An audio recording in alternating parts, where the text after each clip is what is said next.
আমাদের সমাজে একটা জিনিস আমরা প্রায়শই ভুলে যাই, জীবন। এই ছোট্ট একটি শব্দ, যার গভীরতা সমুদ্রের চেয়েও গভীর।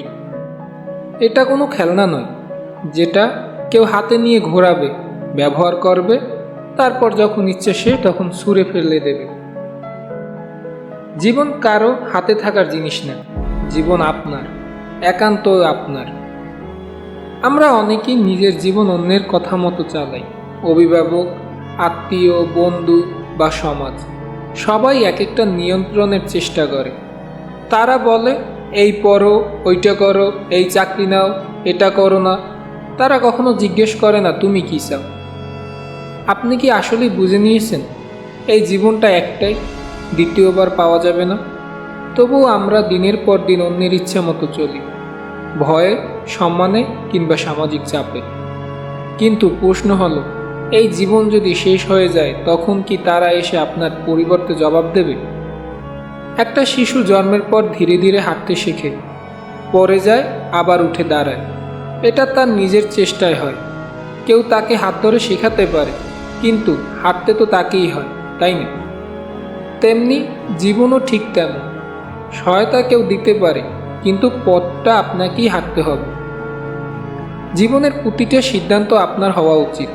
আপনার স্বপ্ন, আপনার লক্ষ্য, আপনার সংগ্রাম, সব কিছুর জন্যই আপনি দায়ী। নিজেকে প্রশ্ন করুন, আমি আসলে কার জন্য বেঁচে আছি? নিজের জন্য না অন্যের জন্য? আপনি যদি আজ নিজেকে মূল্য না দেন, তাহলে কাল কেউ আপনাকে মূল্য দেবে না। চিন্তা করুন, ডক্টর মোহাম্মদ ইউনুস বা ম্যারাডোনা, স্টিভ জবস কিংবা মালালা ইউসুফজাই, সবাই নিজের বিশ্বাস, স্বপ্ন আর সংগ্রামের উপর দাঁড়িয়ে আজ ইতিহাস। তারা সমাজের কথায় থেমে থাকেন। তারা ভুল করেছে, শিখেছে, আবার দাঁড়িয়েছে। তারা অন্য কারো খেলনা হয়ে থাকলে আজ কেউ তাদের নাম জানতো না। আপনারও তেমনি দাঁড়ানোর সময় এসেছে। নিজের স্বপ্নকে বাস্তবে রূপ দেওয়ার জন্য নিজের পথে হাঁটুন, না বলা শিখুন। সবাইকে খুশি করা যায় না, নিজের সীমারেখা টানুন।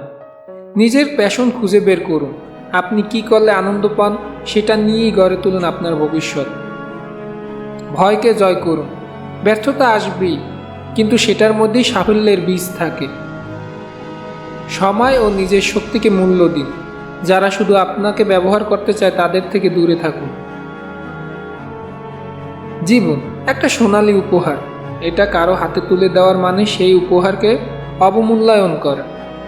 আপনিই আপনার জীবনের কারিগর, আপনিই স্থপতি, আপনিই পথিক। আজকেই সিদ্ধান্ত নিন, আমি আমার জীবন নিজের নিয়ন্ত্রণে রাখব। আমি কারো হাতের পুতুল হয়ে বাঁচব না।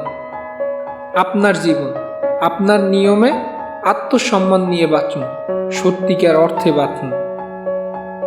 জীবনটা খেলনা নয়, জীবন একটা বার্তাই। জেগে ওঠো, নিজের মতো করে বাঁচুন।